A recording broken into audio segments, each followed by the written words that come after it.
नमस्कार, मैं हूं अमित और आप देख रहे हैं द नॉनसेंस टॉक। और आज के हमारे मेहमान दुनिया के ऐसे महान व्यक्ति हैं जिनकी आज तक शादी नहीं हुई है। जिस व्यक्ति की शादी नहीं होती है वो शादी के लिए मरा जाता है। और मिस्टर व्याकुल कुमार जो आज के हमारे मेहमान हैं वो तो स्पेशली मरे जा रहे हैं। जानते हैं क्यों मरे जा रहे हैं। डॉक्टर व्याकुल कुमार, नमस्कार डॉक्टर व्याकुल कुमार जी।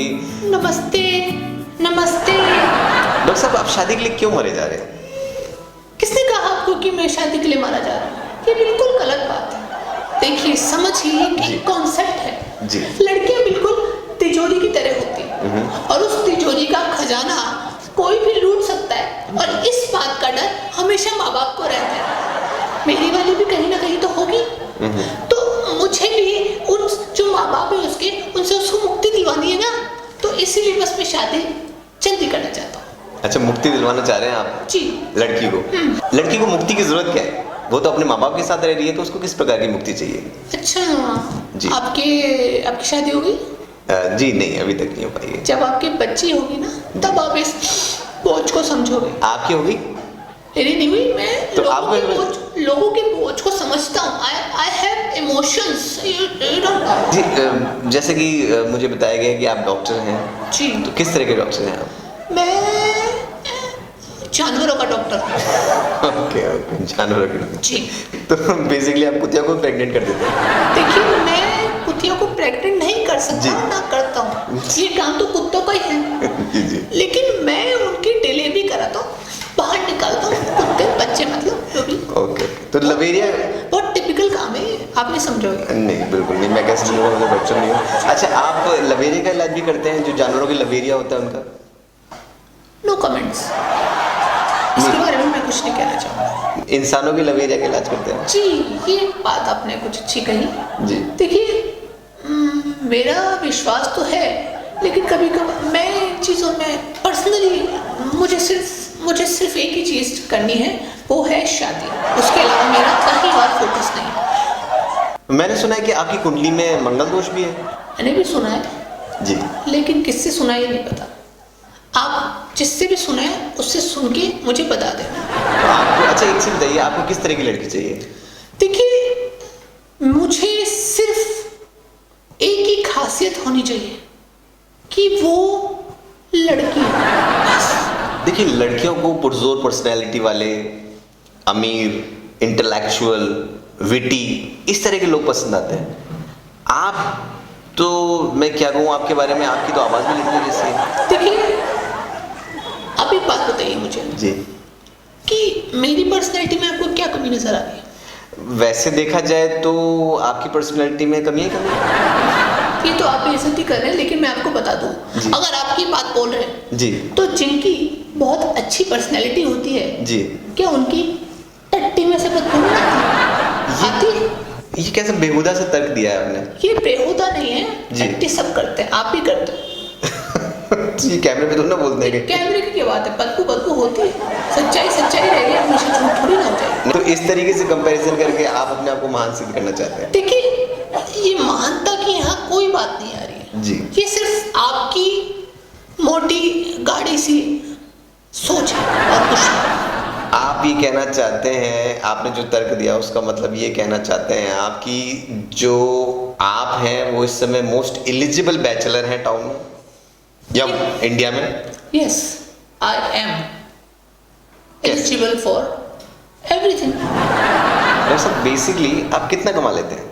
इट डिपेंड, पापा की पॉकेट में कितने पैसे हैं। पापा की पॉकेट से? मैं समझा नहीं। चुराता तो उन्हीं की जेब से होता है। अच्छा, एक चीज़ बताइए मुझे, आपको बेसिकली ऐसा क्या लगता है कि आप में ऐसी कौन कौन सी क्वालिटीज़ हैं जिनको देख के कोई भी लड़की आपको हाँ कहेगी? आपका सवाल ही गलत है। जी।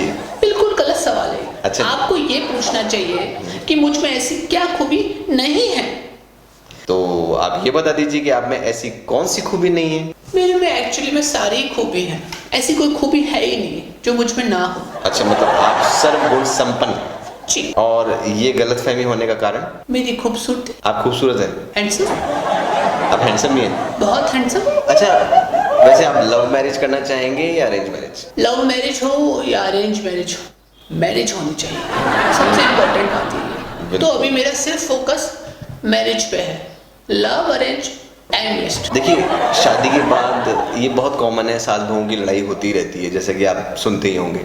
तो आपको क्या लगता है कि आप सास बहू की लड़ाई को कैसे मैनेज करेंगे? देखिए, हमारे यहाँ सास बहू की लड़ाई हो ही नहीं सकती। क्यों? संभव ही नहीं है। एक्चुअली में जी, जब मेरी मम्मी की शादी हुई थी तो हमारा जो घर है उसमें सीढ़ियाँ हैं, सीढ़ियों के नीचे जूते रखने की छोटी सी जगह है। जी जी तो उसमें दादी के लिए वो जगह फिक्स कर दी थी। जी। दादी वहीं रहती थी, वहीं सोती थी, वहीं खाती थी, वहीं पीती थी। फिर क्या है, दादी के नर्कवास होने के बाद वो जगह खाली हो गई है। नहीं, नरकवास नहीं, स्वर्गवास। नहीं, देखिए, हमारे सब नरक में जाते हैं। तो हंसने की कोई बात नहीं, ये सच्चाई है। आप सच्चाई इसको छुपा नहीं सकते। नहीं, बिल्कुल सही कह रहे हैं। तो क्या है कि दादी के नर्कवास होने के बाद वो जगह खाली है जी। तो अभी मेरी शादी के बाद माँ का काम ही क्या है? जी।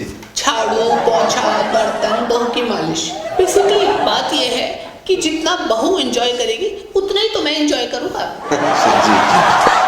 तो इसमें कुछ गलत नहीं है। वैसे भी हर माँ चाहती है कि उसका बच्चा खुश रहे।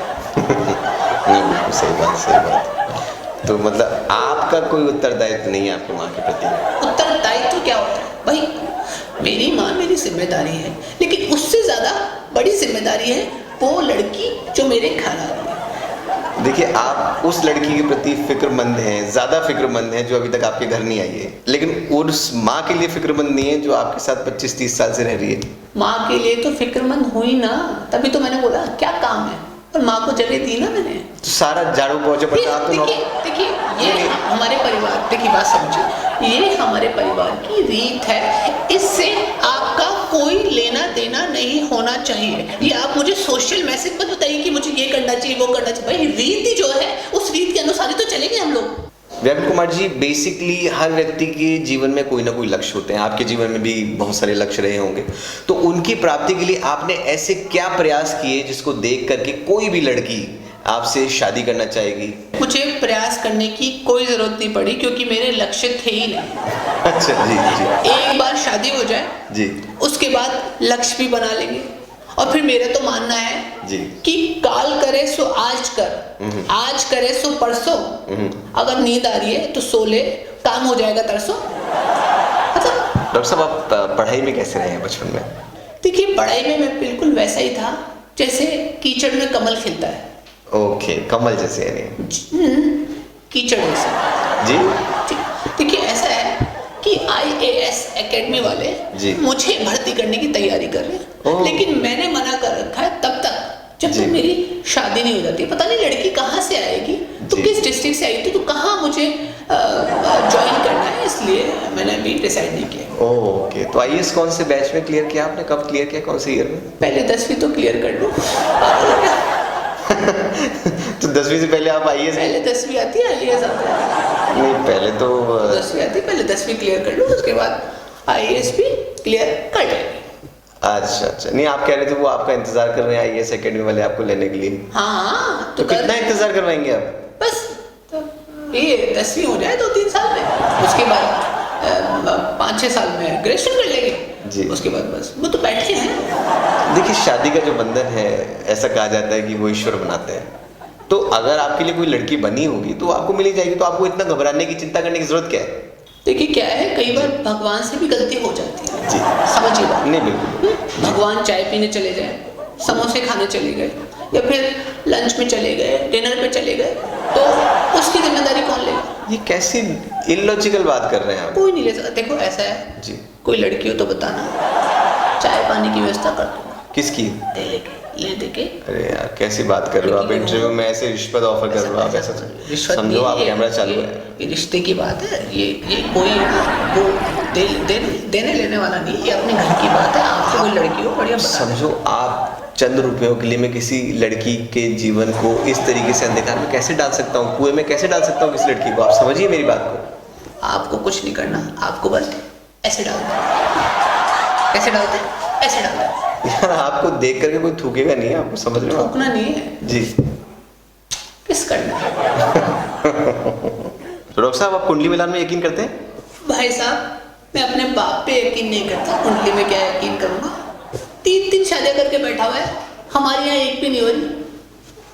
मुझे बार बार है ना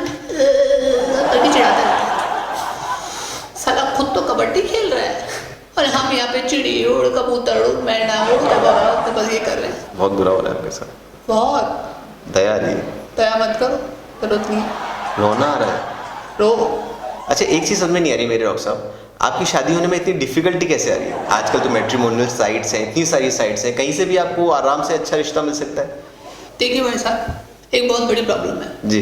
मैट्रिमोनी साइट के थ्रू मैंने एक बार एक लड़की को कॉल किया, हेलो, तो उसने अपने भाई को पकड़ा के बोल दिया भैया आपके लिए कॉल है। ओह, आपकी आवाज़ की वजह से ना, है ना? क्या हो गया? आवाज की वजह से और क्या, इमोशनल हो गया, है ना? होगा नहीं क्या? अच्छा डॉक्टर साहब, ये बताइए कि आपकी प्रॉपर्टी कितनी है, आपकी फैमिली के पास प्रॉपर्टी कितनी है? क्योंकि आप जानते हैं कि आजकल सबसे पहली चीज़ ये देखी जाती है कि आपके पास प्रॉपर्टी कितनी है, बैंक बैलेंस कितना है। तो अगर आप दर्शकों को बताएं तो बहुत अच्छा रहेगा, आपके लिए रिश्ता मिलने में आसानी होगी। देखिए, ये बहुत अच्छा सवाल है और ये हर कोई सुन सकता है, जो भी लड़की मुझसे शादी करने की इच्छुक हो रही होगी वीडियो देख के।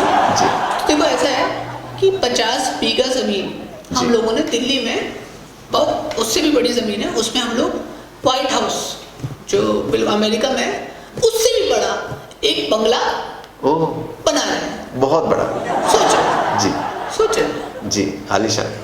तो ऐसा है, देखो कोई लड़की आएगी किसी के घर से हमें छोड़ के, सारी चीज़ें छोड़ के हमारे पास आएगी, तो हमारी रिस्पॉन्सिबिलिटी है जी बिल्कुल बिल्कुल। कि हम उसका ख्याल रखें, उसके लिए सारी जिम्मेदारी उठाएं, उसको कोई भी असुविधा का मतलब अब असुविधा ना हो। बस इसमें यह है कि जो बैंक है वो फटाक से लोन कर दे।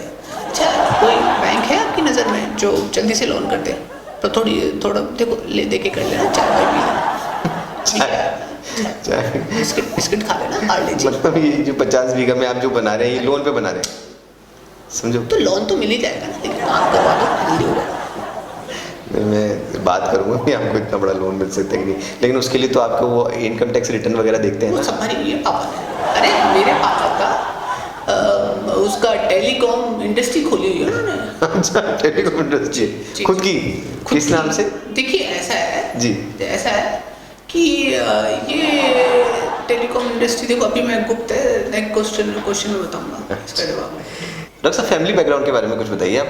हाँ बिल्कुल, जरूर बताना जरूरी है। देखिए, राजा वज्रबाहु का तो नाम सुना ही होगा आप लोगों ने। माफ कीजिए, मेरी हिस्ट्री थोड़ी वीक है। कोई बात नहीं, मैं बताता हूँ। उनके 3 पुत्र थे। जी, ठीक है, कनबाहु, नगबाहु और मुबाहु। ठीक है, अब जो कनबाहु थे वो तो कटप्पा के साथ हो लिए जी, और नगबाहु ने बीजेपी ज्वाइन कर ली। अब रही बात मुबाहु के पास कोई रोजगार नहीं था, तो उन्होंने पिताजी से कहा पापा को रोजगार करा दो। तो पापा ने परचूनी की दुकान खुलवा दी। राजा के बेटे को परचूनी की दुकान? अरे बहुत बड़ी परचूनी की दुकान, तो वही किराए पे लेके। बात सुनो, अभी बीच में मत बोलो, ठीक है ना? तो उन्होंने परचूनी की दुकान खुलवा दी। उसके बाद हमारे पिताजी दिल्ली आ गए। अब दिल्ली जब आए तो उनके पास कोई रोजगार नहीं था, तो उन्होंने क्या किया, उन्होंने अपना एक बिजनेस शुरू किया भीख मांगने का। फिर उन्होंने वो बहुत अच्छा चलने लगा, लेकिन क्या है उसमें पुलिस वाले बहुत परेशान करते थे, डंडा मारते थे। मैं क्या, मेरे फादर की एक आदत थी जी, वो करते रहते थे वो। तो पुलिस वाले बोलते थे तू चीट कर रहा है, तो इस वजह डंडे मारते थे। फिर पापा ने वो बिजनेस छोड़ दिया। उसके बाद पापा ने टेलीकॉम कंपनी खोली। ठीक है, टेलीकॉम जी। उसके बाद टेलीकॉम कंपनी खोली। उसमें क्या था कि उसमें कैनोपी लगा के और सारी सिम बेचा करते थे। बस वही हमारा तो बहुत पैसा है हम लोगों के पास, ये हमारा बैकग्राउंड। हिसाब नहीं होगा आपके पास पैसा का? हिसाब किताब रखते ही है, इतना पैसा है, कहाँ हिसाब किताब रखेंगे? नहीं, बात सही। मतलब कितना पैसा होगा तकरीबन? होगा, देखो 1000-2000 रुपए तो होंगे ही। अच्छा। डॉक्टर साहब, आप अपनी पसंद नापसंद के बारे में तो कुछ बताइए। देखिए, लड़की में सिर्फ एक ही खासियत होनी चाहिए जी जी, कि वो लड़की हो, बस। डॉक्टर साहब, एक चीज़ बताइए, आपकी शादी के बाद आप लड़की को प्यार से क्या कहकर बुलाएंगे? जानू, सोना, चुचू, पुचू, क्या बोलेंगे? मैं सोच रहा हूँ उसको मैं कह के बुलाऊं हवस की पुजारी। ओके, ऐसा क्यों? मेरे इमोशन से दिल ने कहा तो मैंने बोल दिया, उसमें क्या। तो डॉक्टर साहब बहुत बहुत शुक्रिया आपका आने का, और मैं आशा करता हूँ कि आपकी जल्दी ही शादी हो जाएगी। तो ये थे आज के हमारे मेहमान। जी लास्ट है जी, कोई लड़की हो तो बता दो जी। चाय पानी का इंतजाम मैं करा दूंगा। जी जी बिस्किट पार्ले जी के मिल जाएंगे जी। कोई टेंशन नहीं जी, है। ऐसा ऐसा कुछ नहीं है जी, बिल्कुल। अपनी इंटरव्यू अलग था जी। और ये शादी थी बहुत जरूरी है अभी करना। जी बहुत बहुत शुक्रिया। तो दोस्तों ये थे हमारे आज के मेहमान। अगले एपिसोड में एक और नए मेहमान के साथ आपकी फिर मुलाकात करवाएंगे। तब तक के लिए नमस्कार।